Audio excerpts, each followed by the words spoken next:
Hi hello welcome to my YouTube channel pulse ഡിയോ tech. Cinema എല്ലാവർക്കും ഇഷ്ടമല്ലേ? ഒരു ത്രില്ലർ ആയാലോ? നമുക്കറിയാം, എബ്രഹാം ഓസ്ലർ എല്ലാവർക്കും ഇഷ്ടമുള്ളൊരു മൂവിയാണ്. മെഡിക്കൽ ഫീൽഡുമായിട്ട് ബന്ധപ്പെട്ട ഒരു മൂവിയാണ്. അതിൽ നമ്മുടെ ഡോക്ടർ അലക്സാണ്ടറും ആക്സിഡൻ്റ് ഹോസ്പിറ്റലിൽ കിടക്കും. ഹോസ്പിറ്റലിൽ കിടക്കുമ്പം വെൻറ്റിലേറ്ററിൻ്റെ സപ്പോർട്ടിലാണ് അദ്ദേഹം മുന്നോട്ട് പോകുന്നത്. ആ സമയത്ത് അദ്ദേഹത്തിൻ്റെ ഒരു ഡോക്ടർ ശ്രീധരൻ, അതായത് നമ്മുടെ ബോബൻ അലിമൂട് ആക്ടർ ആക്ട് ചെയ്ത അതിൽ പറയുന്നുണ്ട്, അമ്മയോട് ഇങ്ങനെ പറയുന്നുണ്ട്, നമുക്ക് ഇയാളെ ഇങ്ങനെയായിട്ട് കഷ്ടപ്പെടുത്തണ്ട, വെൻറ്റിലേറ്ററിലെ സപ്പോർട്ട് മാറ്റി അയാളെ ഒരു നോർമലായിട്ട് മരിക്കാനായിട്ട് അനുവദിക്കാമെന്ന് പറയുന്നുണ്ട്. അപ്പോൾ അവിടെ ആ ഡോക്ടർ ആദ്യം അദ്ദേഹത്തിൻ്റെ കൊളീഗ്സിനോട് പറയുന്നുണ്ട്, his GCS is still at 0, നമുക്ക് വലിയ പ്രതീക്ഷയൊന്നും വേണ്ട. സോ നമ്മൾ ഇന്ന് പറയാൻ പോകുന്ന കാര്യം GCS എന്തെന്നാണ്. GCS നമ്മൾ എന്താണെന്നാണ് മനസ്സിലാക്കാൻ പോകുന്നത്. സോ GCS എന്ന് വെച്ചാൽ ഗ്ലാസ്കോ കോമ സ്കെയിൽ എന്നാണ് പറയുന്നത്. ഈ ഗ്ലാസ്കോ കോമ സ്കെയിൽ എന്തിനാണ് നമ്മൾ യൂസ് ചെയ്യുന്നതെന്ന് പറഞ്ഞാൽ, ഇപ്പോൾ ഒരു പേഷ്യൻ്റ് അൺകോൺഷ്യസ് ആയിട്ട് കിടക്കണം. ഇപ്പോൾ എങ്ങനെയൊക്കെ അൺകോൺഷ്യസ് ആകാം? ചിലപ്പം ആക്സിഡൻറ്റ് വഴി നമ്മുടെ ബ്ലീഡിംഗ് ഒക്കെ വന്ന് അങ്ങനെ നമ്മൾ അൺകോൺഷ്യസ് ആകാം, ബ്രെയിൻ ഇഞ്ചുറി ആയിട്ട് അൺകോൺഷ്യസ് ആകാം, പിന്നെ ചില പേഷ്യൻ്റ് സ്ട്രോക്കായിട്ട് അൺകോൺഷ്യസ് ആകാം, പിന്നെ ഗ്ലൂക്കോസ് കുറഞ്ഞ്, അങ്ങനെ പല രീതിയിൽ അൺകോൺഷ്യസ് ആകാം. പക്ഷേ നമ്മുടെ ബ്രെയിന് ഡാമേജായി പേഷ്യൻ്റ് അൺകോൺഷ്യസ് ആകുമ്പോൾ ആ പേഷ്യൻറ്റിൻ്റെ ബ്രെയിൻ ഡാമേജ് എത്രത്തോളം സിവിയർ ആണ് എന്ന് മനസ്സിലാക്കാൻ നമ്മളൊരു ടൂൾ ഉപയോഗിക്കുക. അങ്ങനെയാണ് നമ്മൾ മനസ്സിലാക്കുന്നത്. അതിനാണ് നമ്മൾ GCS എന്ന് പറയുന്നത്. GCSൽ കുറച്ച് പോയിൻറ്റ്സുകളുണ്ട്, കുറച്ച് കാര്യങ്ങളുണ്ട്. ആ ഇത് വെച്ചിട്ട് നമ്മൾ പോയിൻറ്റ്സ് കൊടുക്കുന്നു. ഈ പോയിൻറ്റ്സ് അനുസരിച്ചിട്ടാണ് നമ്മളൊരു പേഷ്യൻ്റ് എത്രത്തോളം അയാളുടെ ബ്രെയിൻ ഡാമേജ് ആണെന്നും അയാൾ എത്രത്തോളം ലൈഫിലോട്ട് തിരിച്ചു വരുമെന്ന് മനസ്സിലാക്കുന്നത്. അപ്പം അതിൽ 3 പോയിൻറ്റ്സാണ്. 3 പോയിൻറ്റ്സ് നമുക്ക് ഒരു ഷോർട്ട് ഫോമിൽ EVM എന്ന് ഓർക്കാം. എന്ന് വെച്ചാൽ ഐ മൂവ്മെൻറ്റ്സ് ആണ്, V എന്ന് വെച്ചാൽ വെർബലാണ്, M എന്ന് പറഞ്ഞാൽ മോട്ടോ റെസ്പോൺസ് ആണ്. ഇതിനെക്കുറിച്ച് വിശദമായിട്ട് ഞാൻ പറഞ്ഞു തരാം. എന്ന് പറയുമ്പം അതിൻ്റെ സ്കോർ 4 ആണ്, വെർബലിൻ്റെ സ്കോർ 5 ആണ്, ആൻഡ് മോട്ടോറിൻ്റെ സ്കോർ 6 ആണ്. അപ്പോൾ ഓർക്കാൻ EVM 4, 5, 6 എന്ന് ഓർക്കാം.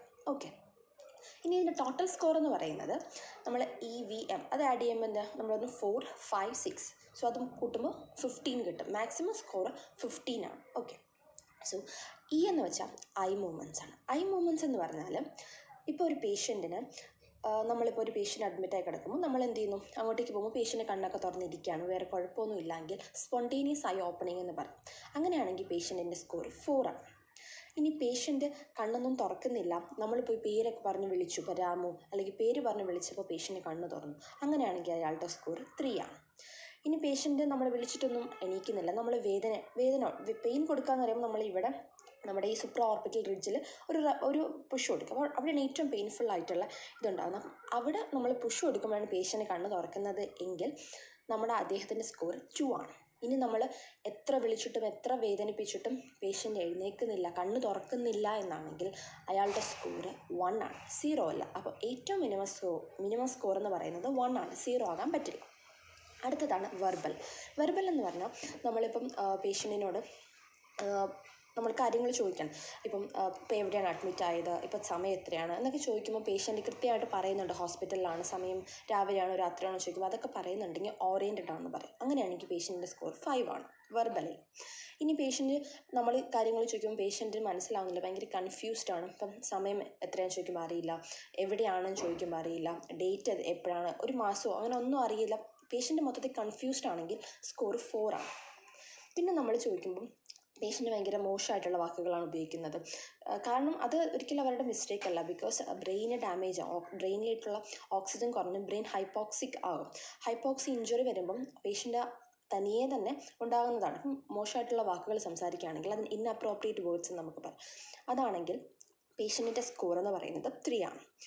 ഇനി പേഷ്യൻ്റ് സൗണ്ട് സംസാരിക്കുന്നൊന്നുമില്ല, പക്ഷെ ചില സൗണ്ടുകൾ ഉണ്ടാക്കുന്നു, വേദന എടുക്കുന്ന അങ്ങനത്തെയുള്ള സൗണ്ടുകളാണ് ഉണ്ടാകുന്നതെങ്കിൽ നമുക്ക് പേഷ്യൻ്റ് സ്കോർ 2 ആയിട്ട് എടുക്കാം. ഇനി ഒരു രീതിയിലും സംസാരിക്കുന്നില്ല, ഒരു സൗണ്ടും ഉണ്ടാക്കുന്നില്ല എങ്കിൽ പേഷ്യൻ്റ് ഒരു റെസ്പോൺസും ഇല്ലാതാണ്, വെർബലിൽ ഒരു റെസ്പോൺസും ഇല്ലെങ്കിൽ പേഷ്യൻറ്റിൻ്റെ സ്കോർ 1 ആണ്. ഇനി നമ്മൾ മോട്ടോ റെസ്പോൺസിൽ നമ്മൾ പറയുമ്പോൾ പേഷ്യൻ്റെ മൂവ്മെൻറ്റ്സ് ആണ്, നമ്മൾ മസിൽ ആക്ടിവിറ്റിയാണ് നമ്മൾ ഉദ്ദേശിക്കുന്നത്. അപ്പം അവിടെ പേഷ്യൻറ്റിനോട് നമ്മൾ നാവ് നീട്ടാൻ പറയുമ്പോൾ ചെയ്യുന്നു, കൈ പൊക്കാൻ പറയുമ്പോൾ ചെയ്യുന്നു, മൂക്കിലോട്ട് കൈ തൊടാൻ പറയുമ്പോൾ ചെയ്യുന്നു. അതൊക്കെ ചെയ്യുന്നുണ്ടെങ്കിൽ, നമ്മൾ പറയുന്ന കമാൻഡ് ഒബേ ചെയ്യുന്നുണ്ടെങ്കിൽ പേഷ്യൻറ്റിൻ്റെ സ്കോർ 6 ആണ്. ഞാൻ പറഞ്ഞു മോട്ടോറിൽ 6 ആണ് തുടക്കം.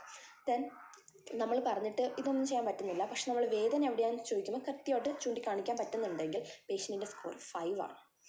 ഇനി നമ്മൾ പേഷ്യൻറ്റിന് വേദനയൊന്നും നമുക്ക് കാണിച്ചു തരാൻ പറ്റുന്നില്ല, പക്ഷെ നമ്മൾ പേഷ്യൻറ്റിന് വേദന നമ്മളൊന്ന് തൊടുമ്പം വേദന ഉണ്ടെങ്കിൽ അവർ കൈ വലിക്കുകയാണെങ്കിൽ വിഡ്രോ ചെയ്യുകയാണെങ്കിൽ പേഷ്യൻറ്റിൻ്റെ സ്കോർ 4 ആണ്. ഇനി പേഷ്യൻറ്റ് അത്തരത്തിലുള്ള ഒരിതും ഇല്ല, പകരം പേഷ്യൻ്റ് ഇങ്ങനെ ഫ്ലെക്സ്ഡ് ആയിട്ട് കിടക്കുകയാണ്. നമ്മൾ വേദന എടുത്ത് നമ്മളിങ്ങനെ ചുരുണ്ടുകൂടി കിടക്കാന്ന് പറയില്ല, നമ്മൾ ഫ്ലെക്ഷൻ പൊസിഷൻ എന്ന് പറയും. അങ്ങനെ ഫ്ലെക്ഷൻ പൊസിഷന് കിടക്കുമ്പം അവിടെ നമ്മൾ ഡീകോർട്ടിക്കേറ്റ് ഫ്ലെക്ചർ എന്നാണ് പറയുന്നത്. അങ്ങനെ കിടക്കുകയാണെങ്കിൽ പേഷ്യൻറ്റിൻ്റെ സ്കോർ 3 ആണ്. ഇനി പേഷ്യൻറ്റ് എക്സ്റ്റെൻഡ് ചെയ്ത് ഫ്ലെക്സ്ഡ് ഒന്നുമല്ല, നല്ല ഇങ്ങനെ എക്സ്റ്റെൻഡ് ചെയ്തിട്ടാണ് കിടക്കുന്നത് എങ്കിലും, അതായത് നമ്മളിങ്ങനെ വടി പോലെ കൈയും കാലൊക്കെ ഇങ്ങനെ ഇരിക്കുകയാണെങ്കിൽ അതിന് നമ്മൾ ഡീസെറിബ്രേറ്റ് പോസ്ചർ എന്നാണ് പറയുന്നത്. അങ്ങനെയാണെങ്കിൽ പേഷ്യൻറ്റിൻ്റെ സ്കോർ 2 ആണ്. ഇനി ഇത്തരത്തിലുള്ള ഒരു മൂവ്മെൻറ്റും ഇല്ല, പേഷ്യൻ്റ് ഒരനക്കവും ഇല്ലാതെ കിടക്കുകയാണെങ്കിൽ പേഷ്യൻറ്റിൻ്റെ സ്കോർ 1 ആണ്. അപ്പോൾ ഇവിടെയൊക്കെ നമുക്ക് മനസ്സിലായത് മാക്സിമം സ്കോർ നമ്മൾ പറഞ്ഞു 4, 5, 6 ആണ്, പക്ഷേ മിനിമം സ്കോർ 1 ആണ്, ഒരിക്കലും 0 ആവുന്നില്ല. അങ്ങനെയാണെങ്കിൽ ഒരു പേഷ്യൻ്റ് ഡെഡ് ആണെങ്കിൽ പോലും ആ പേഷ്യൻറ്റിൻ്റെ മിനിമം സ്കോർ 3 ആണ്. ഒരു മരിച്ചൊരു പേഷ്യൻറ്റിന് 3 ആണ് ഏറ്റവും സ്കോർ കിട്ടുക, ഒരിക്കലും 0 കിട്ടില്ല. പക്ഷേ ആ മൂവിയിൽ GCS ഈസ് സ്റ്റിൽ അറ്റ് 0 എന്നാണ് പറയുന്നത്. അപ്പോൾ ഒരിക്കലും GCSന് 0 ആകാൻ കഴിയില്ല. അതിനെക്കുറിച്ചാണ് ഇന്ന് പറഞ്ഞത്. പിന്നെ ഒരു 2-3 ടിപ്സ് ഞാൻ അഡീഷണൽ പറഞ്ഞു തരാം. അതിന് മുൻപ് ഈ വീഡിയോ ലൈക്ക് ചെയ്യണം, സബ്സ്ക്രൈബ് ചെയ്യണം. ദെൻ അടുത്ത ടിപ്പ് എന്ന് പറയുന്നത്, ഒരു പേഷ്യൻ്റ് നമ്മൾ നോക്കുമ്പോൾ അവരുടെ GCS നോക്കിയിട്ട് അവരുടെ സ്കോർ 8ന് താഴെയാണോ അല്ലെങ്കിൽ 8 ആണെങ്കിൽ നമ്മൾ ഇൻറ്റുബേറ്റ് ചെയ്യും പേഷ്യൻറ്റിന്. ഓക്കെ, ദെൻ നമ്മൾ യൂഷ്വലി ഒരു 13 ആ ഒരു റേഞ്ചിലൊക്കെ സ്കോർ വന്നാൽ അത്രത്തോളം ബ്രെയിൻ ഡാമേജ് അത്രത്തോളം സിവിയർ അല്ല, പേഷ്യൻ്റ് തിരിച്ച് ലൈഫിലോട്ട് വരും, ഓക്കെ ആണെന്ന് പറയും. 8 ആണെങ്കിലും ഓക്കെ അതിലോട്ട് വരും, പക്ഷെ 3 ഒക്കെ ആണെങ്കിൽ ഒട്ടും വരത്തില്ല.